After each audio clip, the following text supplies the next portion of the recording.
Eu cumprimento a todos os amados e queridos irmãos na doce e gloriosa paz do nosso Senhor e Salvador Jesus Cristo. Continuamos então a nossa reflexão, o nosso estudo, a nossa leitura bíblica no livro de Êxodo, capítulo 11. Lembrando a todos os amados que aqueles que tiverem o desejo no coração de ler, de participar dessa maratona bíblica conosco, se você acompanhar 5 capítulos ao dia, você terá terminado toda a Bíblia no final de um ano. Amém? Nós já temos todos os capítulos do livro de Gênesis lá no canal do YouTube, numa playlist. E já temos também os capítulos anteriores de Êxodo, para aqueles que já estiverem nos acompanhando. Amém? Forte abraço e vem conosco em nome de Jesus. Então o Senhor disse a Moisés: Farei vir uma praga contra o Faraó e contra o Egito. Depois desse sinal, ele vos deixará partir daqui. De fato, ele vos expulsará todos vocês de uma só vez para sempre. Dize, pois, ao povo que todo homem peça a seu vizinho e toda mulher a sua vizinha objetos de prata e de ouro. E o Senhor fez que seu povo encontrasse graça aos olhos de todos os egípcios. Moisés era também muito obstinado e um grande homem na terra do Egito, tanto aos olhos dos conselheiros do faraó quanto aos olhos do povo. Moisés proclamou ao faraó: Assim disse o Senhor, à meia-noite eu passarei pelo meio do Egito. Todo primogênito morrerá na terra do Egito, desde o primogênito do faraó, que deveria sentar-se ao trono, até o primogênito da escrava que trabalha no moinho, assim como todas as primeiras crias do gado e dos rebanhos. Haverá, portanto, grande pranto em toda a terra do Egito, como nunca houve antes, nem jamais haverá. Contudo, entre todos os filhos de Israel, desde os homens até os animais, não se ouvirá o rosnar de um cão sequer, para que saibas que o Senhor fez uma distinção entre os egípcios e os israelitas. Então todos esses teus conselhos descerão a mim, e se todos os teus conselheiros descerão a mim, se prostrarão diante de mim, suplicando: sai tu e teu povo, leva todo o povo que te segue. Só depois desses acontecimentos eu sairei. E ardendo em ira, saiu Moisés da presença do faraó. O faraó não vos ouvirá, disse o Senhor a Moisés. O faraó ainda assim não vos ouvirá, para que se multipliquem os meus atos prodigiosos em toda a terra do Egito. Moisés e Arão realizarão todos esses sinais maravilhosos diante do faraó, mas o Senhor endureceu o coração do faraó, e ele não permitiu que os filhos de Israel abandonassem a terra do Egito. Amados, o faraó deixou todo o povo do Egito em terrível situação, mas não se rendeu ao único e verdadeiro Deus. O coração do faraó é muito orgulhoso e isto usava todo o espaço que deveria ser de Deus no coração dele. E infelizmente o mundo está cheio de corações arrogantes, soberbos, cheios de si mesmo. E é por isso que as pessoas preferem viver atoladas na lama da mentira, no mar das ilusões, do que se renderem a Deus, o Deus que as criou.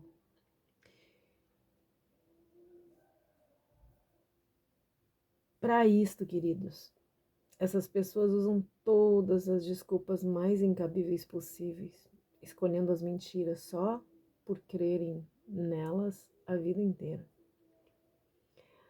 Muitos dizem, né? Eu aprendi com meu pai, eu aprendi com a minha mãe, a minha família sempre foi assim, e não querem se entregar ao Deus verdadeiro, ao Criador de todo o universo. O faraó acreditava que era um Deus, portanto, o seu primogênito era também uma divindade, né? Que ia ocupar o lugar dele. E agora era a vez do Deus verdadeiro desbancar mais esse falso Deus. Cada praga vinha desbancando alguns deuses falsos deles, lembram? Aqui, a partir do verso 1º,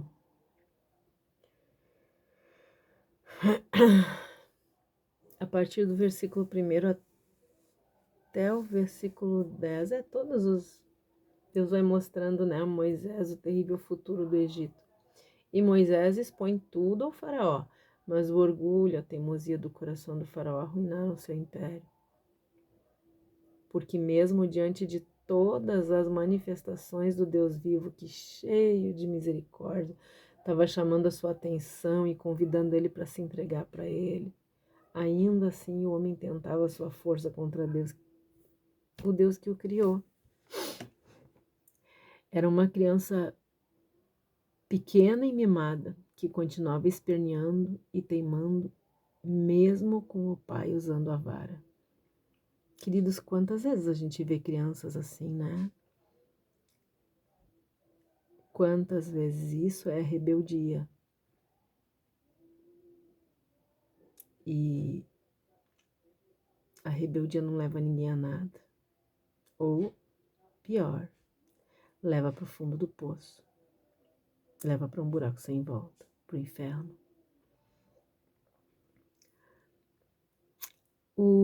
O primeiro versículo aqui mostra o quanto Deus é longânimo, né? Olha só. Quantas pragas ele foi mandando, quantas varadas, quanta disciplina ele usou para mostrar, né? Ele usava a vara da disciplina, parava, castigava mais um pouquinho, parava para ver se o faraó pensava, né? Mas mesmo assim, esse versículo vai mostrar que Deus é longânimo, o quanto ele é longânimo. Mas também vai mostrar que tem um limite. E quando as pessoas continuam com seus julgamentos teimosos, obstinados pelo que eles querem, aí chega como disse para Abraão, vocês lembram que o próprio Deus disse para Abraão, ainda não chegou ao limite do pecado daquele povo, é por isso que eu ainda não castiguei. Por quê? Porque ele é longânimo, porque ele é misericordioso, porque ele vai derramando graça, oferecendo perdão, até que o limite extravase, né? A prova disso é que ele disse para Moisés que ele atingiria a Faraó e ao Egito mais uma vez, mas essa seria a última vez. Esse nosso Deus, ele conhece cada detalhe das reações que os pecadores vão ter. E ele mostra isso porque ele avisa que os egípcios iriam querer se livrar dos hebreus o mais rápido possível. Depois, aqui no versículo 2,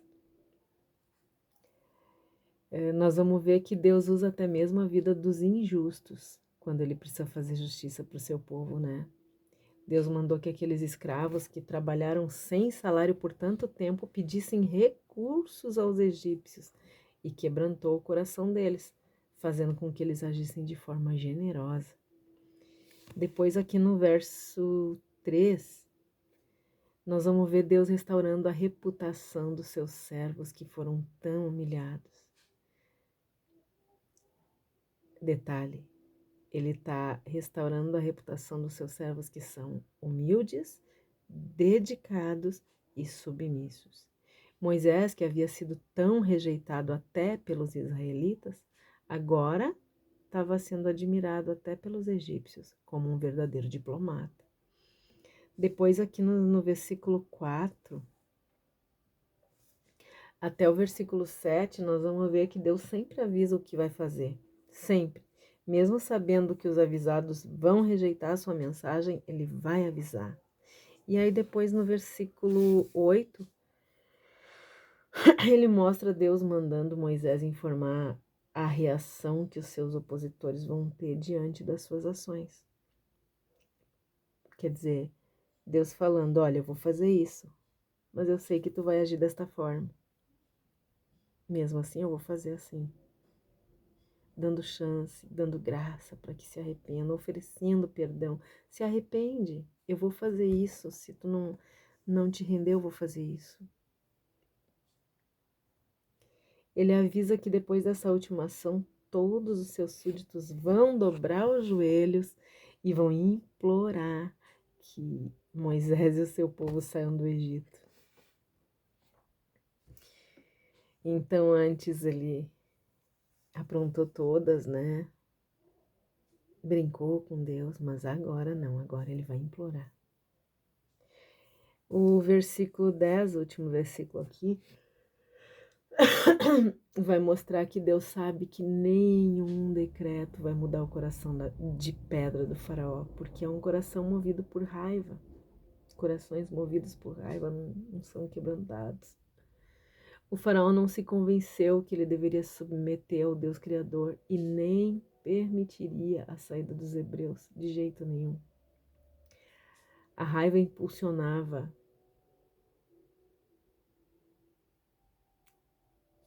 O faraó era movido por raiva, a raiva impulsionava cada ação dele.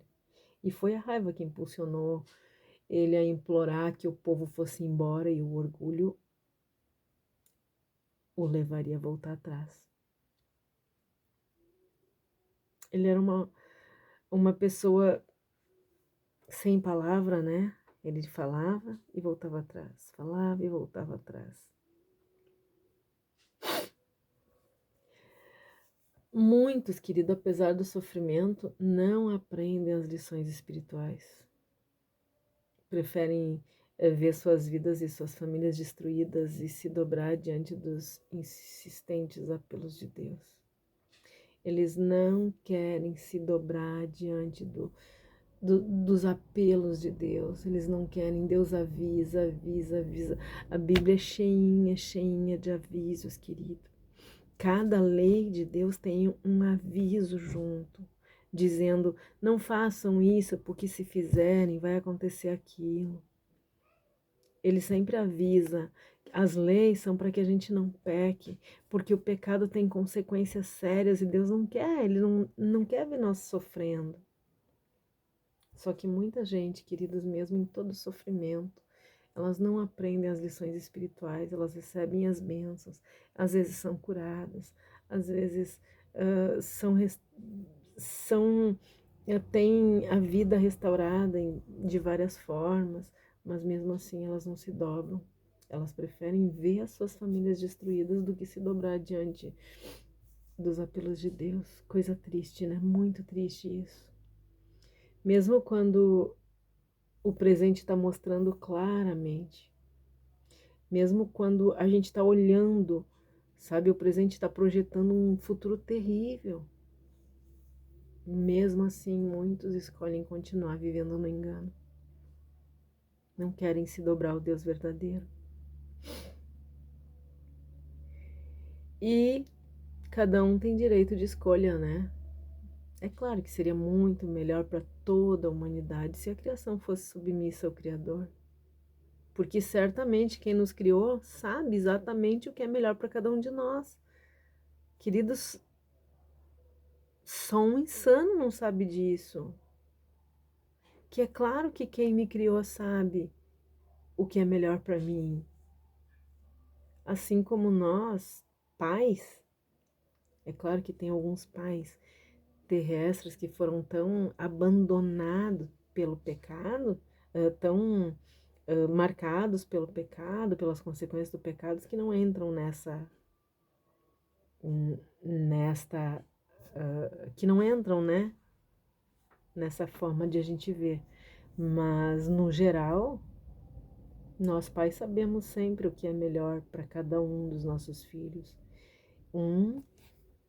Para um é melhor uma coisa, para outro é melhor outra, para outra é melhor outra. Tem um filho que tem o pezinho torto e que é melhor ele usar um tênisinho, uma botinha. Tem o outro que tem o dedo mais comprido, que é melhor ele usar um chinelo.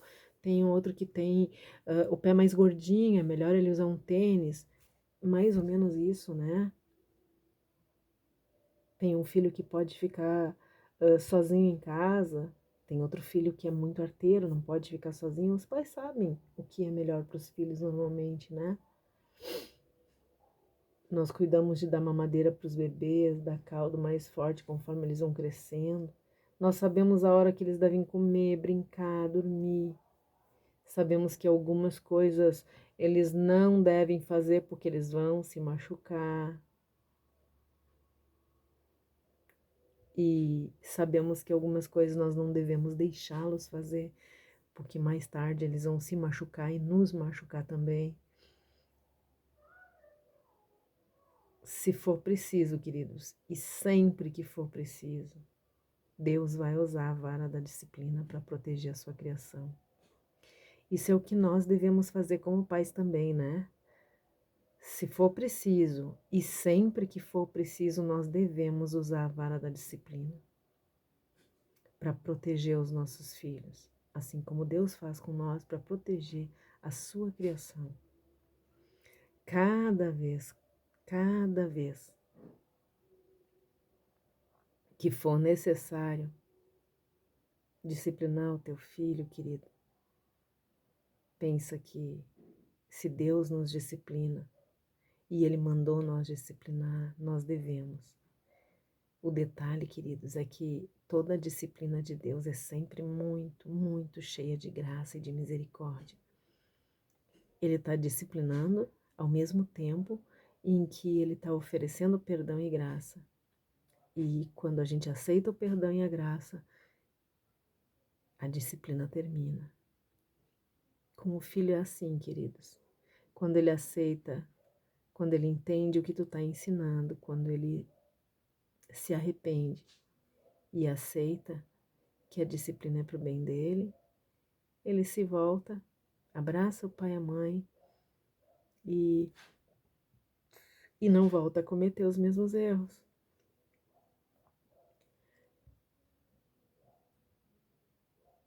Acreditem, queridos, o nosso papai nos ama tanto que ele sempre vai usar a vara da disciplina para nos proteger. E que maravilha saber disso. Foi o que ele fez, permitindo que os hebreus ficassem escravos no Egito por 400 anos, como fez com o faraó, dando oportunidade para que ele se voltasse para ele, né? Esgotando todas as possibilidades, desbancando seu último Deus de mentira. Obrigou que o faraó libertasse o seu povo. Deus vai até as últimas consequências, queridos, oferecendo graça, oferecendo misericórdia, porque Ele quer levar a sua criação para morar com Ele. Se o faraó tivesse mantido a palavra, se o faraó não fosse movido por raiva, a história do povo egípcio teria sido muito diferente. Mas mesmo vendo cada deus caindo, quando cada praga vinha sobre eles, era um deus ou dois que caíam, e mesmo assim, o faraó não se rendia. Quando a Bíblia diz que Deus endureceu o coração do faraó, ela está dizendo que Deus sabia que o coração do faraó era movido por raiva e ódio e que ele só ia aproveitar